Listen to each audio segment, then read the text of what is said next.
کہتے ہیں کہ ایک زمانہ تھا جب پہاڑوں کے پار ایک بڑے پردیس پر ایک بادشاہ حکومت کرتا تھا۔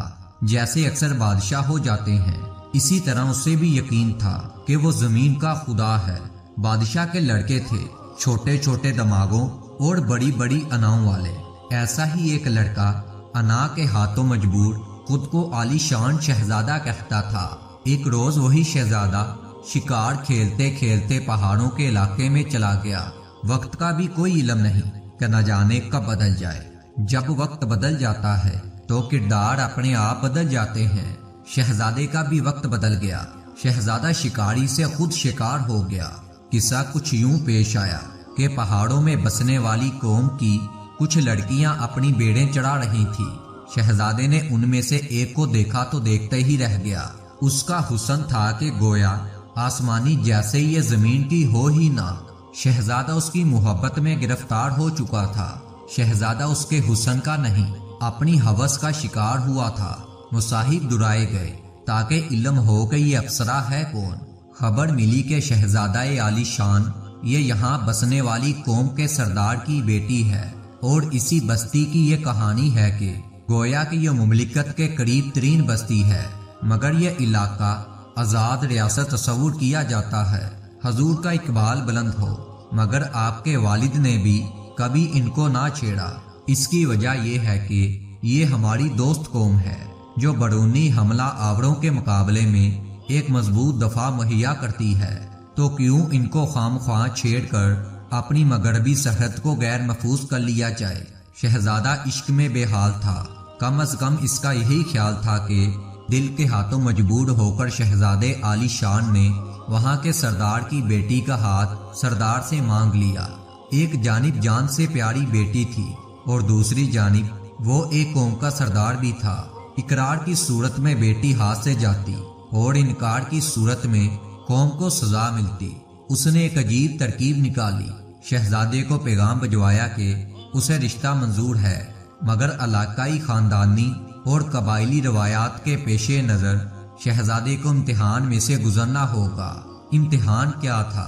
بس گائے کی دم ہی تو تھامنی تھی۔ سردار کے باڑے میں 3 گائیاں تھیں۔ کھیت کے ایک جانب سے باری باری گائیں بگائی گئی، اس سے پہلے کہ وہ کھیت پار کریں۔ ان کی دم تھامنی تھی۔ شہزادے نے نامہ بڑھ کو سنا، اپنے مصاحب کی جانب دیکھا۔ مصاحب آنے والے دور میں خود کو وزیر کے عہدے پر دیکھتا تھا، اسی لیے ضرورت سے کچھ زیادہ ہی شہزادے کی خوشنودی میں مصروف رہتا۔ مصاحب نے آنکھوں سے اشارہ کیا اور شہزادے نے ہاں کر دی۔ نامہ بڑھ کے نکلنے کی دیر تھی کہ شہزادے کے پاس مصاحب بھاگتا ہوا پہنچا۔ انداز سرگوشی سا تھا، مگر ساتھیوں کو جتانا بھی تھا، اسی لیے آواز پہلے کی نسبت اونچی رہی۔ گلا کھنگار کر کہنے لگا، شہزادہ عالی شان، میں تب سے اسی طاق میں تھا کہ آخرکار یہ لوگ فیصلہ کیا کریں گے۔ مجھے پہلے سے ہی سردار کے فیصلے کی بنک پڑ گئی تھی، اسی لیے میں پہلے سے ہی سردار کے جانوروں کے حالات دیکھ چکا تھا۔ پہلی گائے انتہائی زور آور ہے، جسامت میں بھی خوب ہے، گسیلی بھی کم نہیں۔ دوسری گائے اس سے کمزور ہے، جسامت میں کم ہے، لیکن یہ بھی کافی غصے والی ہے۔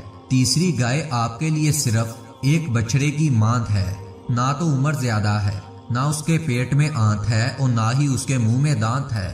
جیسے ہی مقابلہ شروع ہو، آپ نے پہلی گائے سے دور ہو جانا ہے اور اسے کھیت سے نکلنے دینا ہے۔ دوسری گائے کو بھی چھوڑ دینا ہے، اور تیسری گائے وہ تو سمجھے کہ آپ کے ہاتھ کے نیچے ہے، بس اس سے ہاتھ صاف کرنا ہے۔ اڑتے اڑتے خبر بادشاہ تک جا پہنچی۔ بادشاہ کو علم ہوا تو شہزادے کے استقبال کی تیاریاں شروع ہو گئی۔ شہزادہ عالی شان اچھے عہدے پر بھی تھا۔ بادشاہ کو اس سے امیدیں بھی بہت تھی، محبت بھی تھی۔ اڑتے اڑتے جب یہ اطلاع صدر تک پہنچی تو اس نے منجلے شہزادے کو بلوایا۔ منجلہ شہزادہ اپنے اطالی کی خدمت میں حاضر ہوا، مؤدب اور باادب، جیسا کہ وہ ہمیشہ ہوا کرتا تھا۔ ہمیشہ عاجز رہنا، تم پر ایک بڑی ذمہ داری آنے والی ہے، تفصیل کا ابھی موقع نہیں، وہ تمہیں کچھ دن بعد بتاؤں گا۔ شہزادے نے ادب سے سر جھکایا اور لوٹ گیا۔ ادھر پہاڑوں کو اس پار تاریخ مقرر کر دی گئی۔ شہزادہ علی شان نے صرف دم ہی تو پکڑنا تھی، وہ بھی سب سے کمزور گائے کی۔ میدان سجایا گیا۔ سب کچھ تو پہلے سے ہی طے تھا۔ شہزادہ عالی شان میدان میں اترا۔ اسے علم تھا کہ کیا کرنا ہے۔ سارا پلان پہلے سے ہی تیار تھا۔ پہلی گائے چھوڑی گئی، زور آور قد آور، جوان جوش سے بڑی ہوئی جیسے زمین ادیر دے گی۔ شرط کے مطابق گائے ایک جانب سے بھاگتی ہوئی نکلی، دیکھتے ہی دیکھتے میدان پار کر گئی۔ شہزادہ پہلا موقع کھو چکا تھا، لیکن بہت مطمئن تھا کیونکہ اسے پتا تھا کہ کب کیا کرنا ہے۔ دوسری گائے چھوڑی گئی۔ وہ پہلے جیسی طاقتور تو نہ تھی، مگر جوش میں وہ بھی کم نہ تھی۔ زمین ادیر تو نہ سکتی تھی، مگر وہ رون ضرور سکتی تھی۔ شہزادہ اب بھی اپنی جگہ سے نہ ہلا۔ دوسری گائے بھی میدان سے نکل گئی۔ اس کے سکون میں ذرا بھی فرق نہ آیا۔ شہزادہ دو موقع کھو چکا تھا۔ تیسری گائے چھوڑی گئی، لاغر، بوڑھی اور کمزور۔ شہزادہ مطمئن تھا۔ اس نے اپنے گھوڑے کو دڑھایا، گائے کی جانب بھاگتا ہوا سیدھا گائے کی کمر پر کود گیا۔ گائے کو سنگوں سے تھام لیا۔ گائے کی دم پکڑنا تھی۔ جیسے ہی گائے کی دم پکڑنے کے لیے اپنا ہاتھ بڑھایا، ارے یہ کیا ہوا؟ گائے کی دم تھی ہی نہیں۔ شہزادے نے آنکھ اٹھا کر کھیت کے اس پار دیکھا جہاں سردار قبیلے کے باقی معزز لوگوں کے ساتھ کھڑا تھا۔ گائیوں کے پچھواڑے شہزادے کی سمت تھے۔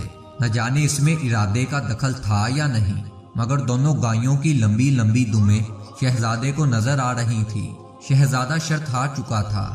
وہ ہو گیا تھا جو اس نے سوچا بھی نہ تھا۔ پلاننگ میں یہ فیکٹر تو شامل ہی نہیں تھا۔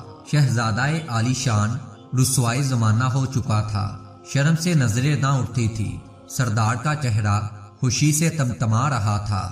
اس نے اپنی بیٹی بھی بچا لی اور قوم کو بھی محفوظ کر لیا۔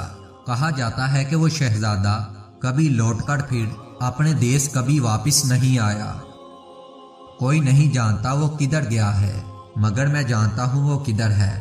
اس سے پہلے کہ آپ کو بتاؤں وہ کدھر ہے، اس سے پہلے پہاڑوں کے اس پار صدر کی درسگاہ میں مدرس اور چھوٹے شہزادے کی گفتگو تو سن لیں۔ مدرس بولا کہ میں جانتا تھا کہ اب تم ہی بادشاہ بنو گے۔ جانتے ہو کیوں؟ اس لیے کہ تمہارا بھائی اپنی ذات کا اسیر تھا۔ مجھے علم تھا کہ وہ اپنی ذات سے بڑھ کر کچھ سوچ نہیں سکتا۔ صرف اپنی ذات سے محبت کرنے والا ہمیشہ آسانیوں کی تلاش میں رہتا ہے، ہر بار خود کو دھوکہ دیتا ہے۔ ایک کے بعد ایک بہانہ، حتیٰ کہ عمل کا وقت ہی گزر جاتا ہے۔ اگر یہ واقعی عشق ہوتا تو شہزادہ کوئی موقع ضائع کیے بغیر پہلی ہی بار میدان عمل میں اترا، لیکن اس نے اپنی آسانی کے لیے اس قدر انتظار کیا کہ عمل کا وقت ہی گوا دیا۔ صدر نے شہزادے کی طرف دیکھا اور کہا کہ شہزادہ اعلی مقام، عمل کا وقت ہوا چاہتا ہے۔ شہزادے نے اجازت لی اور وہاں سے چلا گیا۔ اب بتاتا ہوں کہ وہ ناکام شہزادہ کہاں گیا جس نے بہانے کھوجے ہیں۔ وہی تو شہزادہ ہے۔ اگر اس کے ارادے مضبوط ہوتے اور وہ زندگی کے اعلیٰ مقام پر ہوتا، آپ لوگوں کے ارد گرد اس طرح کے شہزادے کئی ہاروز پھرتے ہیں۔ امید کرتا ہوں کہ آپ کو یہ ویڈیو اچھی لگی ہوگی۔ کہانی لمبی تھی، لیکن نتیجہ آپ کو کامیابی کا راز بتا گیا۔